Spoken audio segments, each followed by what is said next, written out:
बिस्मिल्लाहिर्रहमानिर्रहीम। आज 1 मई पूरे पाकिस्तान में यौम मज़दूर के नाम पर मनाया जा रहा है, लेकिन हालत ये है कि मज़दूर आज भी अपनी मज़दूरी कर रहा है। यानी मज़दूर के लिए कोई छुट्टी नहीं है। मज़दूर छुट्टी करेगा तो इसके घर का चूल्हा नहीं जलेगा।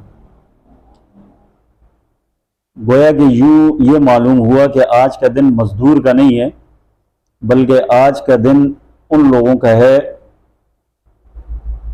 कि जो अपने बंद कमरों में एसी में सारा दिन गुजारते हैं, उन्हीं के लिए है। फ़र्क ये होगा कि आज वो अपने ऑफिसों में, अपने दफातर में एसी में नहीं होंगे, बल्कि अपने घरों के अंदर एसी के अंदर आराम फरमा रहे होंगे। और मज़दूर उसी तरह आज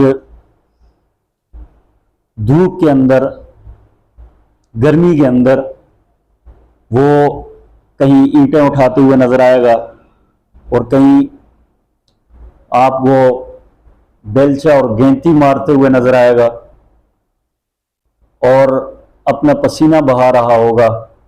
और रात को फिर जाकर शाम को जो 4 पैसे दिन में कमाएगा तो रात को उसके घर का चूल्हा जलेगा।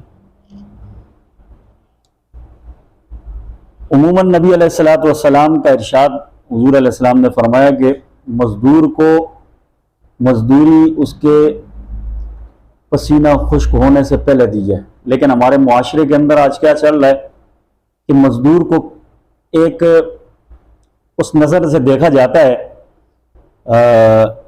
यानी कि मुआशरे के अंदर उसकी वो इज़्ज़त, वो एहतराम वो उसको नहीं मिलता जो मेरे नबी अलैहिस्सलातु वस्सलाम ने फरमाया। एक साहबी है, नबी अलैहिस्सलाम ने उनका हाथ देखा और हाथों पर छाले पड़े हुए। हुजूर अलैहिस्सलाम ने मज़दूर के हाथ को छूमा और फरमाया कि ये तेरी मेहनत मजदूरी है, इससे तू अपने बच्चों का पेट पालता है, और ये जो तेरे हाथों में छाले चढ़े हैं ये तेरी मजदूरी की वजह से चढ़े हैं। मेरे पैगंबर ने मजदूर को बड़ी इज्जत दी। तो लिहाजा आज का दिन हमें ये पैगाम देता है, हुजूर की तालीम हमें ये देती है कि हमने मजदूर की कदर करनी है।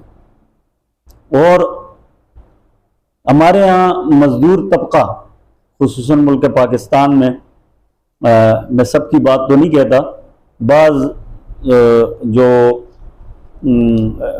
फ़िरौनियत किस्म की तबीयत जिनके अंदर होती है वो जुल्म सितम के पहाड़ डालते हैं। ऐसे मजदूर भी हमने देखे कि मजदूरी करवाने के बाद उनको मजदूरी नहीं दी जाती, फिर वो दर बदर रुलते हैं। लिहाजा इन लोगों की हमने कदर करनी है।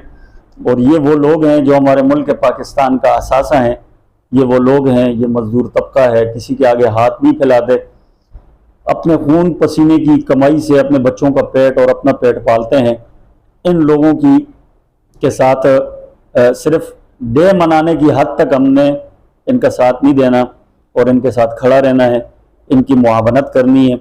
और अल्लाह पाक मुल्क पाकिस्तान के हालात पर रहम फरमाए जो इस वक्त चल रहे हैं, और मुल्क पाकिस्तान की जो माशियत है वो कहाँ तक पहुँच गई है। अल्लाह रब्बुल इज़्ज़त इस मुल्क पाकिस्तान की माशियत को बहाल रखे और इस पर अपना मुल्क पाकिस्तान पर अल्लाह अपना ख़ास फ़ज़ल फरमाए, इस पर कलम फरमाए। वाखिर दावाना अल्हम्दुलिल्लाहि रब्बिल आलमीन।